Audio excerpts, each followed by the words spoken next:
Hello everyone. I welcome you all to this course on heat transfer. Before getting to the core mathematical part of this course, I will like to explain you some basic concepts about heat transfer so it will help you to easily navigate through all the mathematical treatment as well as numerical problems with the help of core fundamental understanding. So let us start with our course. The very first question that we are going to address is why we need to study this course of heat transfer. Why it is very important, rather, why it is there in your syllabus of mechanical engineering or any other engineering. So, our first focus is why to study the heat transfer. We must understand that discovery of heat was a major milestone in the growth of mankind. Actually, the discovery of heat has accelerated the growth of human civilization.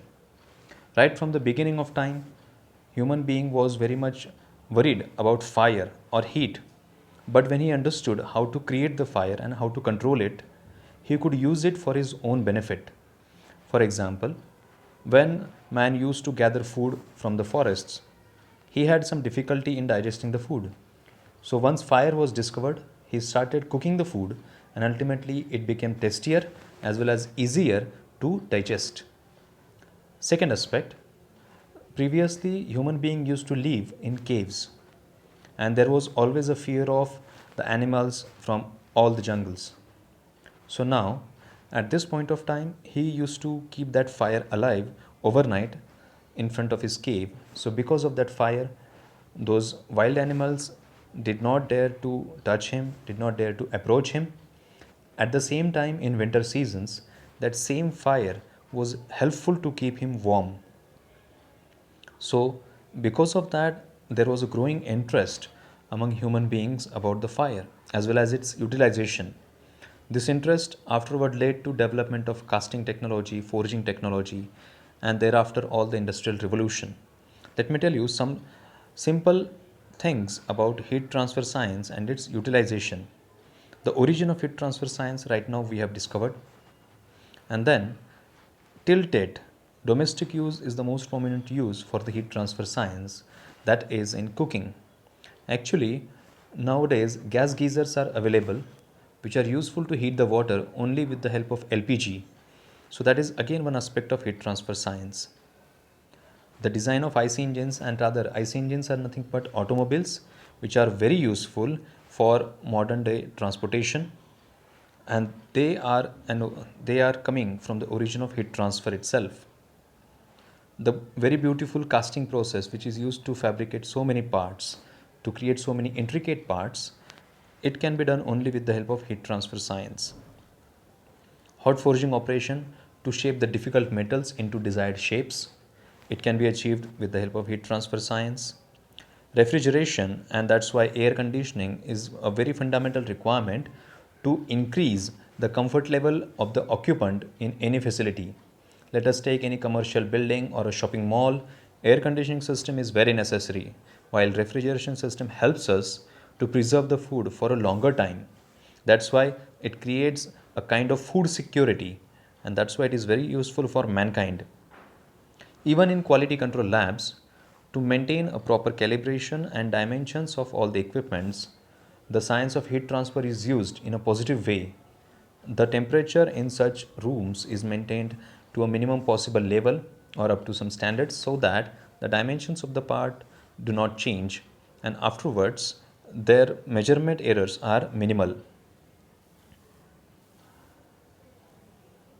Now we will get introduced to our actual heat transfer science. Firstly, heat is a form of energy that can be transferred from one system to another system because of temperature difference. It again means that if there is no temperature difference between two objects or two bodies or two systems or between system and surrounding, then heat transfer cannot take place. The science that deals with this determination of rates of such energy transfer is called as heat transfer. Remember, energy can be prominently of two types. One is heat and second one is work. So if some energy is there which is not transferred because of work, then definitely it is heat transfer. In the case of heat transfer, we are interested in the rates of heat transfer as well as temperature distribution in a system or a body because of that heat transfer. This is what differentiates the heat transfer science from our basic thermodynamic science. We must have studied the thermodynamic science in our previous courses or previous years. But how heat transfer is different? Rather, if there is already a thermodynamics, then why we need to study heat transfer?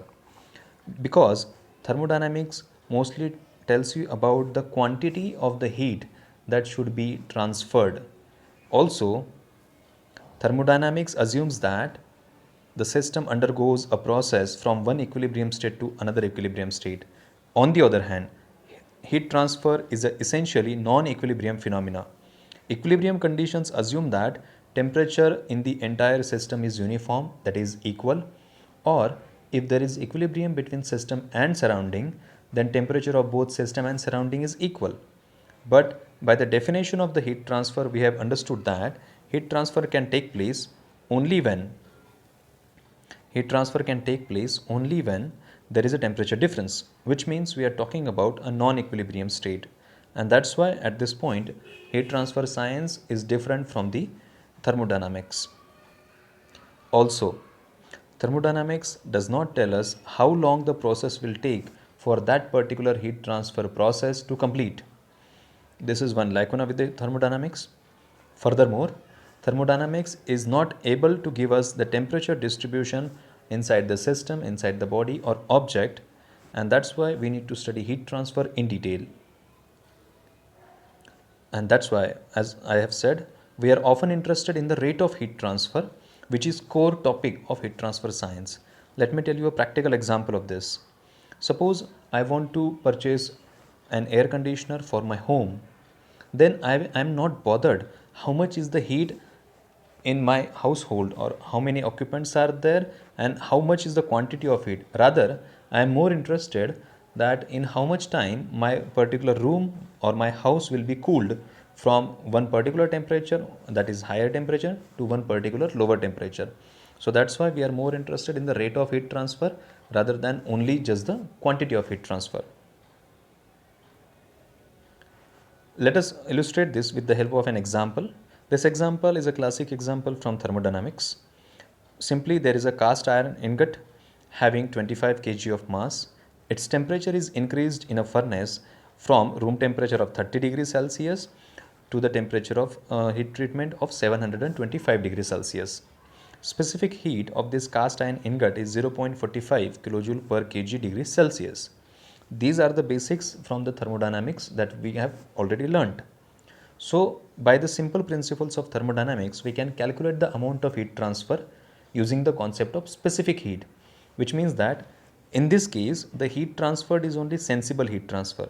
That's why the amount of heat can be calculated using simple formula mCp delta T. All these quantities are given over here. So Q is equal to mc delta T, and that's why we will substitute all the quantities. So that will give us, so when we substitute the quantities, mass 25 kg, specific heat 0.45 kilojoule per kg Kelvin, and temperature difference delta T, which is final temperature minus initial temperature, that is 725 minus 30. So it gives us the answer 7818 kilojoule. You can work this out yourself also. So we can also convert this kilojoule by dividing it by 1000 into megajoule. So that gives us 7.8 megajoule heat will be required to be supplied to this ingot if we want to increase its temperature from 30 degrees Celsius to 725 degrees Celsius. But in this case, the thermodynamics is not able to provide us the time rate at which heat should be transferred so that the temperature can be achieved. Yes, the thermodynamics does not tell us about the time required to achieve the temperature of 725 degrees Celsius. Also, through the science of thermodynamics, we do not have any mathematical foundation to understand the temperature distribution inside this ingot. And that's why the time which is required for this temperature to be achieved will depend on the fuel combustion rate as well as other properties. Also, like I said, thermodynamics does not tell us about the temperature distribution, and that's why we need to specially study a different science called as heat transfer. Then we are going to see certain application areas of heat transfer. Actually, heat transfer is a real life science. It has not come up from the books and then it has been applied in the real life. Actually, it has come up from the real life and then it has been written in the books. So we will see the application areas. The first application area is simple electric water heater or gas geyser, like I said previously, or even electric iron is application of heat transfer. How? Because we convert electrical energy into heat energy in electrical iron, then we utilize it to press our clothes. Afterwards, even in the design of computers and laptops, the heat transfer science understanding is necessary. Why? Because in case of laptops and other electronic equipments, considerable amount of heat is generated because of current which is flowing through the current carrying conductor. So dissipation of this heat is necessary if we want that electronic gadget to perform efficiently. And at that point of time, we need the understanding of heat transfer science to determine the rate at which this heat should be taken out.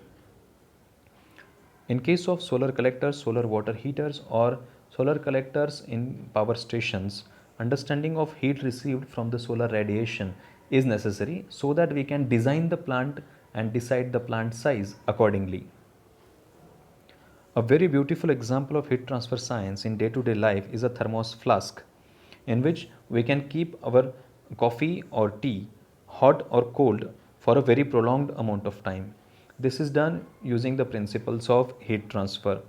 We provide a proper insulation or vacuum inside this thermos flask so that heat losses to the surrounding are necessary from the inside fluid, may it be tea, coffee, or cold water. And because of reduced losses, ultimately the temperature of that fluid can be maintained for a longer period of time, which is useful for mankind. Even in so many cases, medicines are preserved using the similar principle, and which is very useful for the mankind. Other application areas include the very first engine which is created by the nature is the human body, and it is a very beautiful example of all the sciences those exist in the world. Human body essentially creates a mass balance depending on how much food is consumed by the human being and how much energy is released by his body. The temperature of human body is maintained in the range of 37 degrees Celsius in normal conditions. If this temperature increases even slightly, then there is problem with the functioning of the body.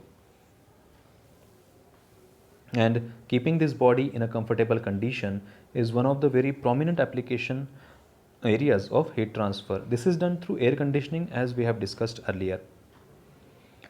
The car radiators. Previously, we discussed IC engines. Similar to that, now when car radiators are functioning, they are actually transferring unnecessary engine heat to the surrounding atmosphere. And the design of these car radiators utilizes the application of heat transfer science. The printed circuit boards, or ultimately the computers that we have already talked about, they, in their design, heat transfer is again important to dissipate the heat which is generated because of current flowing through the system. The design and operation of the power plants is very much dependent on understanding of heat transfer science, which gives us clear-cut idea about design and operation of critical components such as boiler, condenser, even the turbine expansion. These are as application areas of heat transfer. Refrigeration systems to preserve the food and other necessary articles are very prominent areas of heat transfer. Like I said, even medicines are preserved, blood is preserved with the help of refrigeration science. Then, in the space science, heat transfer has very important applications. The picture here, as we can see, is re-entry of the space shuttle from outer atmosphere to the internal atmosphere of air of Earth. So, while this re-entry, a tremendous amount of heat is generated on the surface of this space shuttle, and dissipation of this heat is necessary. Otherwise, bad accidents like Columbia can happen because of inappropriate dissipation of heat. So, design of such shuttles, they essentially require the application of heat transfer. So we will stop here today because now we have covered the basic aspects of heat transfer. In the next lecture, we will see some details about modes of heat transfer as well as the laws which decide the heat transfer, which govern the heat transfer. If you find this video useful, you can subscribe the channel and press the bell icon to get continuous updates. Thank you very much.